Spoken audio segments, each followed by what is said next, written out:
I'm super excited to introduce you all to Andrew Sheh, CTO of FanDuel, an amazing engineering leader going through the changes within his own organization. Andrew has tons of experience building and leading R&D teams with some incredible thinking on AI, how we embrace it, how we integrate it, and where it's going to take us all.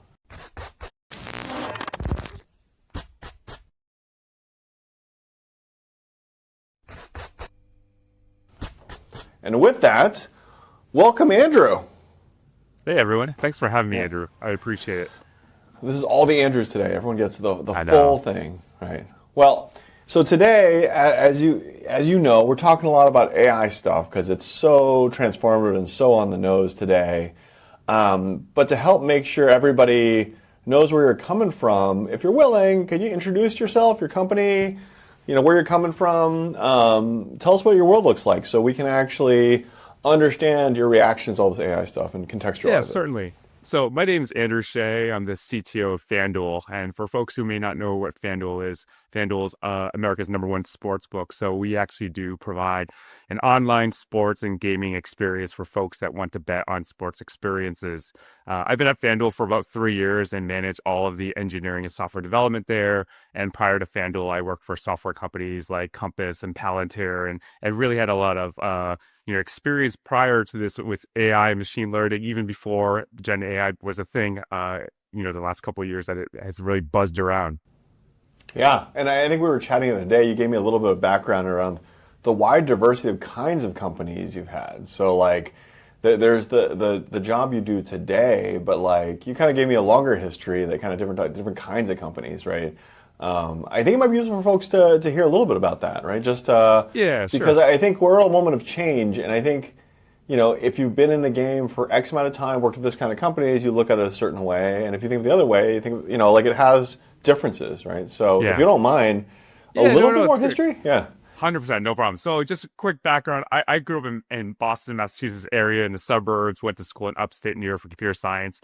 After school, I actually went to a company called Sandia National Labs, and it really gave me an opportunity to work on a lot of different areas across the government space. And, this will pretty much date me, but in general, like the tech shifts that have happened across the few decades, I was kind of in the new cloud era. So I remember big data and cloud being the themes of really Sandia, like how do we take enterprise monolithic stacks into the cloud. And then I moved my journey on to the startup world. I joined Palantir Technologies in Palo Alto.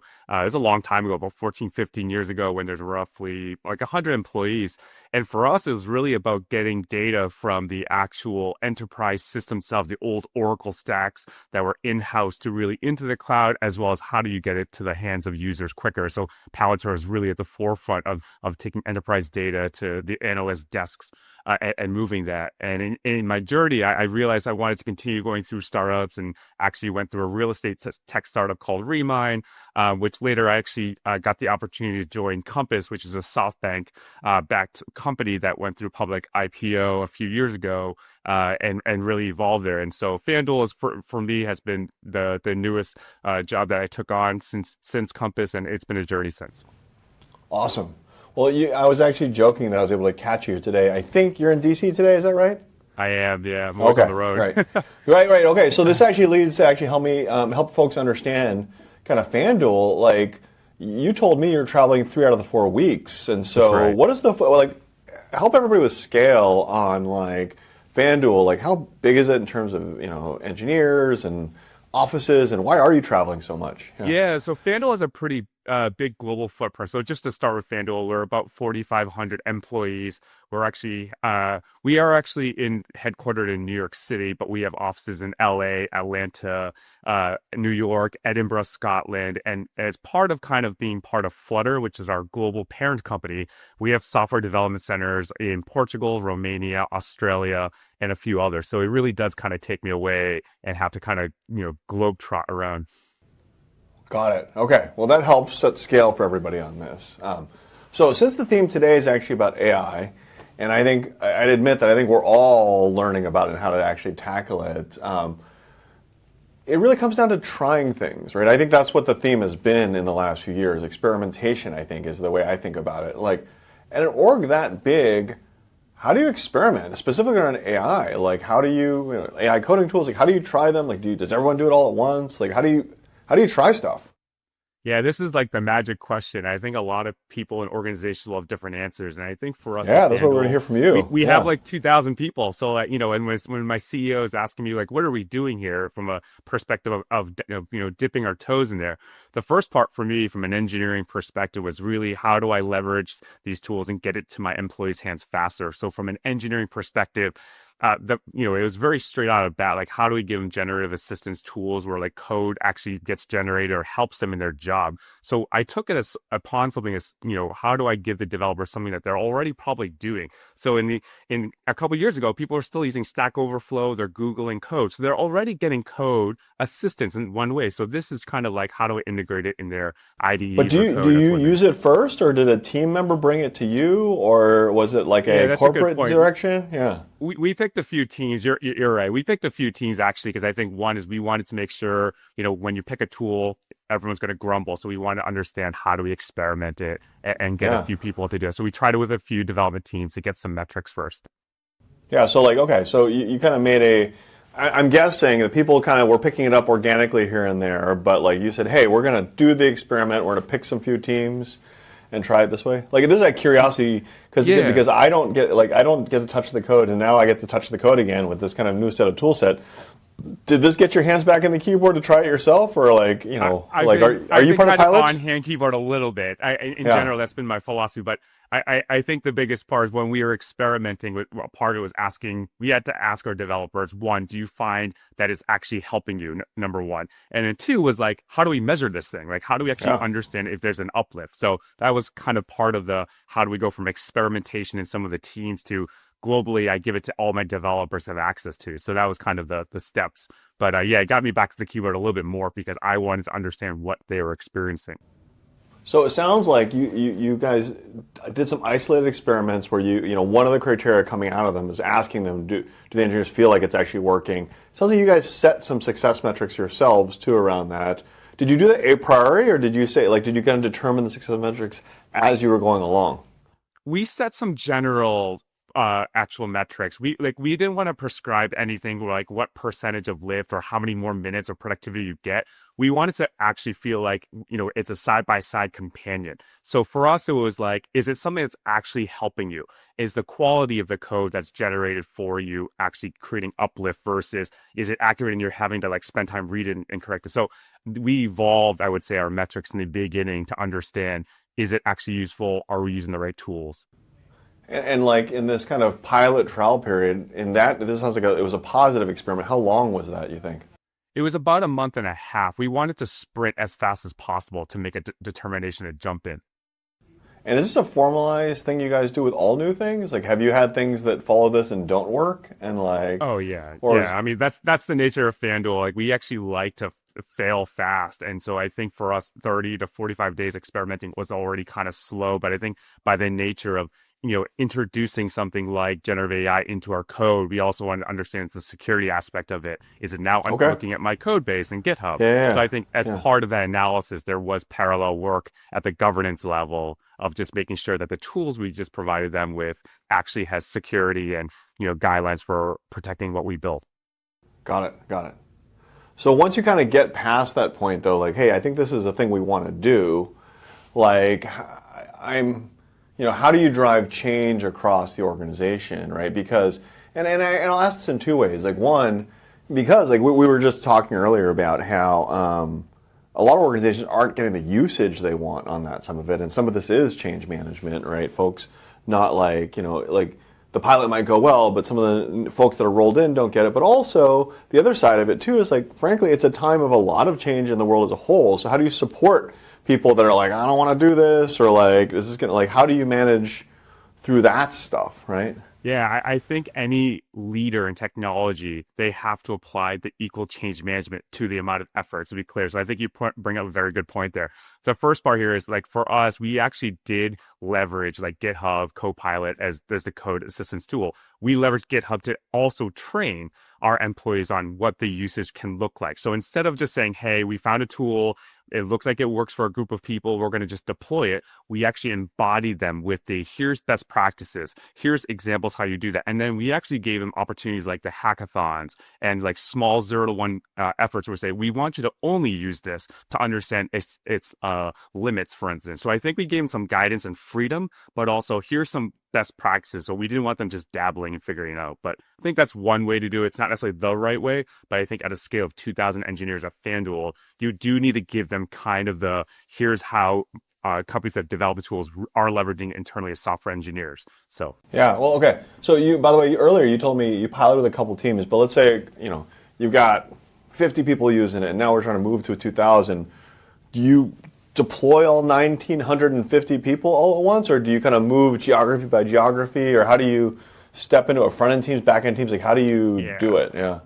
So our actual, when we experimented, we did see where there were opportunities that it worked very well in some areas where there's some challenges. And so part of it from like, a tech perspective, the recognition of certain programming languages were stronger than others. So in certain teams, if, we actually don't have a consistent programming language framework for all our products at FanDuel. So some teams would benefit instantly from things we saw, areas where you have heavy QA and like, how do I actually integrate things like generation test scripts? Those needed to be experimented a little bit longer. So the way we deployed it was taking it into the teams of development where we knew there was more confidence that the code quality was a little bit better and more consistent. And then with the other ones, we kind of gave them access to it with a disclaimer of, hey, recognize some challenges. You guys should continue to evaluate. Did you have any teams that rejected it whole hog? I wouldn't say they rejected it. I think some teams were slower in terms of getting a higher percentage of people using it, right? And so when I say using it, it's kind of like we looked at metrics of how much percent of code actually was being generated by the generative assistant, for instance. So when you saw lower numbers, it doesn't necessarily denote that the group was resisting it, or maybe it just didn't work as well. But we did kind of work with teams, say like, what is going on? Do you feel like this is useful? And we didn't force it. We wanted people to embrace that we're here to help as a resource versus this is replacing what you do or move faster kind of initiative. Got it. So I'm hearing some goals, some macro goals, some support structure, and some telemetry along the way too to make sure that you're getting those yields out of that stuff. I'm assuming, though, that change isn't done, right? That's been my view on this. It's just like, hey, that was a good step, but there's going to be a whole new paradigm and set of tools coming around the corner, too, and you have to do this all over again, and it's a different change on that stuff. It is. My reaction is it's moving so darn fast, right? Like, it is, and like it's, I'm deeply empathetic with the size of the organization because in some ways technology is moving so fast, but the orgs can only change so fast too, and so there's like a balance across those two things. I think there's like that is actually potentially the industry velocity limiter, right? Which is like, I'm not sure the orgs can take the change as fast as it's coming on that stuff, right? Yeah, I think it takes a balanced approach, to be honest, and it differs by organization. And so for something like FanDuel that has a lot of products in regulated space, we still have to deliver against a very, tightly coupled industry. And so I think in some spaces, you take the pace that's critical for your organization. And I think it's really for people to say, there's so many tools. And so you can also get distracted, right? So if every month you're pivoting or experimenting, I think employees get frustrated. They want that's what I was thinking too, right? Because there's all this stuff coming. So do you have a cadence with which, like, is a reevaluation cadence, or like, because I'm assuming at the rate of these things, you can't try every tool that comes across. It's just like it's impossible, right? Like, but if you sit there for 2 years, it's probably not a good move either. Yeah. So like, is there ways that you kind of rhythm into it? Yeah, things that you're trying to, like, I would say, stretch across the organization, we try to do that and evaluate within a 3 to 6 month time period to say, like, is there something we should experiment that reaches globally all of our teams? But I think culturally, what we want to do is create some autonomy where some people will actually find tools that are working for themselves or the organization. And then locally, how do we support that? Meaning, like, if they want to experiment and get some licenses, we're not against that as long as obviously it supports governance and security, but we want that. So I think there is some organic people self-discovery where teams want to find something that works for them. And it's up to us as the organization leaders to figure out how do we assimilate them in local spots versus force everybody to pick one path. Got it. Well, hey, so implicit in this, all of these things, how do you think about outcomes? So I think you've kind of nosed into this a little bit, but like, look, we're all doing all these AI things, and frankly, I think there's a lot of variance around what kind of things actually come out of this. You talked a little bit, and like, okay, so you got lots of tools, you got a lot of variance, you got CFOs going like, hey, all this budget's being spent, like, what's the yield, right? I love you, CFOs, but it is. Like how do you think about that, manage that for the organization, right? Yeah, I mean, like, look, obviously, I also have a CFO, so sorry, David, when I say this, but I think the key here is this, like, at the engineering leadership perspective, one is especially when it's new and employees are embracing it, their first doubt is, am I going to be replaced by AI? If I start Yeah. writing code, or if I have code that's getting generated, am I basically writing myself out of a job? And so, like, there's a little bit of skepticism in the beginning of that. So I think the part about it is really getting the teams culturally past the safety point of like, look, we're here to actually figure out ways where you actually get your job done and spend time on more exciting, challenging things. So examples of this is like, even for QA or developers, they have automated test coverage now. Like they have ways to make sure like, hey, when you build code, there'll be things that help you do things that you don't really want to do maybe, or document your code.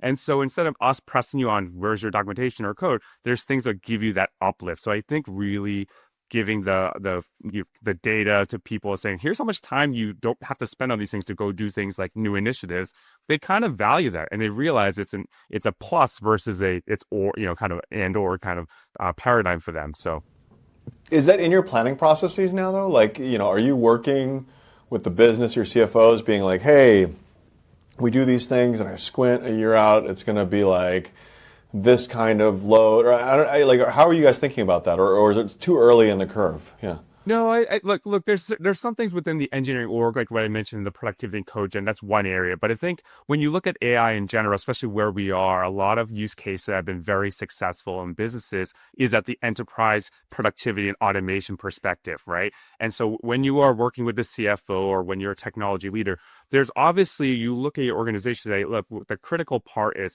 are there areas that can create efficiencies, not necessarily with your staff or human resources, really like how can we get done things well, more accurate, less human intervention and things like that. So we do set goals around areas that we look at functions or specific initiatives where requires a lot of people. An example in finance, reforecasting of data, or every time we do budgets every quarter, you're already preparing for the next cycle. So those are examples of types of goals we set.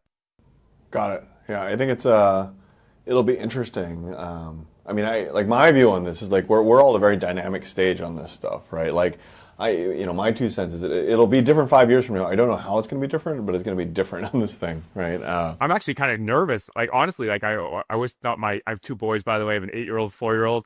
And I always thought, I go, maybe my kids will go into computer science one day and be like me. I realize there might not be the same coding. They might just be like prompt engineered, or let me go tell this robot what to do.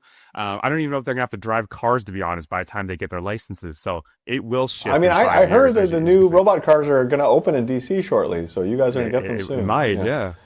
I don't know. Like that's actually a good test. Like, what would you recommend your kids go do? I think is a good question. Well, I told them pick up a trade. Yeah, I know. Like, yeah, plumbing's pretty good. I'm good at that. I can solder pipes. Yeah, exactly. I'm down with that stuff. Real hard skills.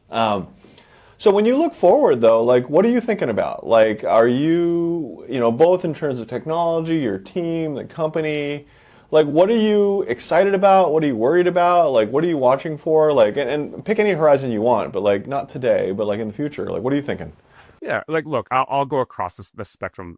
In terms of worry, you worry that you're not doing enough, right? You worry that you look left at the organizations that are similar to you in size, or just in general, you're like, they're moving fast, they're adopting quicker, they're screw it, we're going full in. Like and we may be wrong. And so they're the organizations that are very aggressive in nature and in that strategy. And that's nothing wrong with that. And then you look to the right and say, well, I'm actually doing better than some people. So then you get complacent. So I think the worry is there's no good meter stick of understanding how well are you really doing. So I think right now, the way we are doing it is it helping our business to what we think it could do, right? And so I think in general, you could always be more aggressive. So I think that's kind of how I would bubble that part. So is your like paranoia around, am I getting the full utility of the opportunity today kind of thing, right? Yeah, I mean, everyone is having that. I think all our executives are giving us pressure in that regards, and for us, it's kind of like how do we respond to a CFO or a CEO saying, can we be doing more? Can we go faster? Are we leveraging AI deep enough? I think we all answer that, and there's no meter stick to say what is good or what is fast. Yeah, it's it's a interesting question around like how to actually think about the business in the context of the opportunity here, right? Yeah. So, okay, more fun question. Now that we kind of get this, like, not that you have a ton of time, but when you get a moment here, do you got any side projects for you that you get to like test out some of this stuff? If you were to get your kids in here and actually play around with these tools, like what fun things would you get to go build? It's funny because my one of my oldest kids has gone through like kind of coding classes before, and like it's funny because I'm a computer science. It actually takes me a quick step to understand how to do that, right? So even at the lower levels for kids coming in, they're coming in advance. So I think you'll just see a lot of that. So on my free time, I'll try to help my kids around the house and pick up things, but I have to learn everything. Even their math homework is not the same anymore. So I think everything is changing quickly where we are still learners ourselves. So it still feels like work, even though it's fun. Awesome. Well, so speaking of the future and the next gen, do you have any quick tips here for other folks that like want to follow in your footsteps, future leaders, the next Andrew Shehs? I think the path that has kind of kept me where I am was follow what makes you really interested. I think where you continue to find something that you're continuously learning, you're surrounded by people you really enjoy, and the mission is going to always lead you to something where you look back and say, that was great. And so every chapter in your career will lead to something. I worked in real estate. I've helped launch satellites into space. I've worked data in national intelligence agencies, and now I'm working in sports betting. So wouldn't have thought I landed here, but genuinely, I think it's a journey. You should enjoy your journey and follow what really makes you happy. That's awesome, right? I think that advice can be used for everyone here listening to this, but also to your kids too. I think that's a good place to be, and I'll take that home for this. Well, with that, hey Andrew, I really appreciate you being here with us. I think it's such an interesting time, and your perspective of the organization like really is helpful for all of us. So thank you very much for being here. No, thank you for having me. I appreciate this opportunity. Yeah, right on.